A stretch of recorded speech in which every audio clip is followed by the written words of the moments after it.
ऋषि कश्यप के कई पत्नियां थीं, जिनमें से दो का नाम वनिता और कद्रु था। ये दोनों बहनें थीं जो एक दूसरे से ईर्ष्या करती थीं। दोनों के पुत्र नहीं थे, तो उनके पति ऋषि कश्यप ने दोनों को पुत्र प्राप्ति के लिए वरदान दिया। वनिता ने 2 बलशाली पुत्र मांगे, जबकि कद्रु ने 1000 सर्प पुत्र रूप में मांगे, जो कि अंडे के रूप में जन्म लेने वाले थे। सर्प होने के कारण कद्रु के 1000 बेटे अंडे से उत्पन्न हुए और अपनी माँ के कहे अनुसार काम करने लगे। दोनों बहनों में शर्त लगी कि जिसके पुत्र बलशाली होंगे वही शासन करेंगे और हारने वालों को उनकी दास्ता स्वीकार करनी होगी। इधर कद्रु के बेटे सर्पों ने तो जन्म ले लिया था, लेकिन वनिता के अंडों से अभी कोई पुत्र नहीं निकला था। इसी जल्दबाजी में वनिता ने एक अंडे को पकने से पहले ही फोड़ दिया।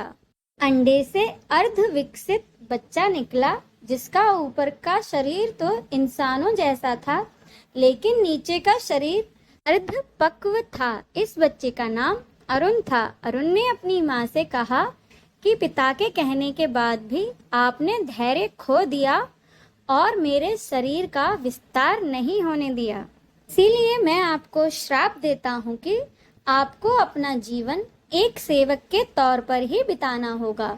अगर दूसरे अंडे से निकला आपका पुत्र आपको इस श्राप से मुक्त ना करा सका, तो आप आजीवन दासी बनकर ही रहेंगी। इस भय से वनिता ने दूसरा अंडा नहीं फोड़ा और पुत्र के श्राप देने के कारण वह शर्त हार गई और अपनी छोटी बहन की दासी बनकर रहने लगी। बहुत लंबे काल के बाद दूसरा अंडा फूटा और उसमें से एक विशालकाय गरुड़ निकला, जिसका मुख पक्षी की तरह और बाकी शरीर इंसानों की तरह था।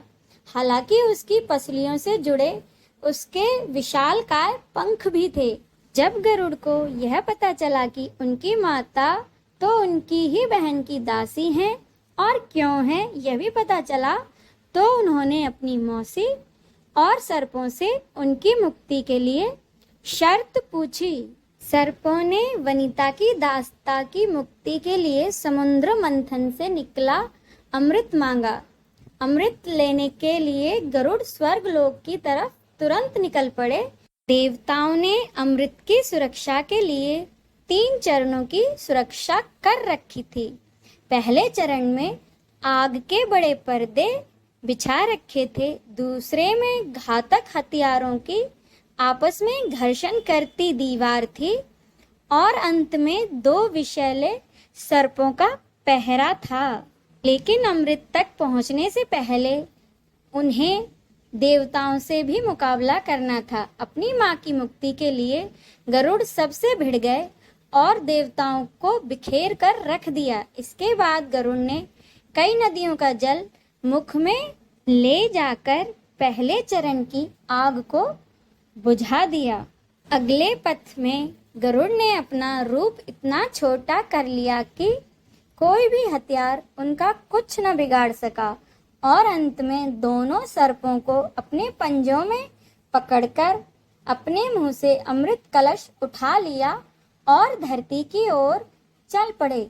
लेकिन तभी रास्ते में भगवान विष्णु प्रकट हुए और गरुड़ के मुंह में अमृत कलश होने के बाद भी उसके प्रति मन में लालच न होने से खुश होकर उन्होंने गरुड़ को वरदान दिया कि वो आजीवन अमर हो जाएंगे।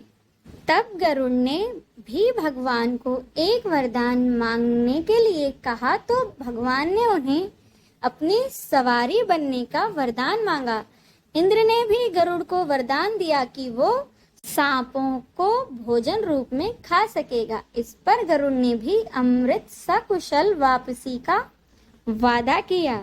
अंत में गरुड़ ने अमृत सर्पों के पास ले जाकर भूमि पर रखकर कहा कि यह रहा अमृत कलश, मैंने यहाँ इसे लाने का अपना वादा पूरा किया और अब यह आपका हुआ, लेकिन इसे पीने से पहले अगर आप सभी स्नान करें तो अच्छा होगा।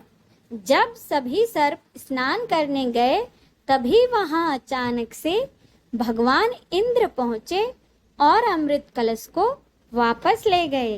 लेकिन कुछ बूंदें भूमि पर गिर गईं जो घास पर ठहर गई थीं। सर्प उन बूंदों पर झपट पड़े लेकिन उनके हाथ कुछ न लगा। इस तरह गरुड़ की शर्त भी पूरी हो गई। उन्होंने अपनी माता को दास्ता से मुक्त भी करा लिया और सर्पों को अमृत भी नहीं मिला। जय श्री नारायण।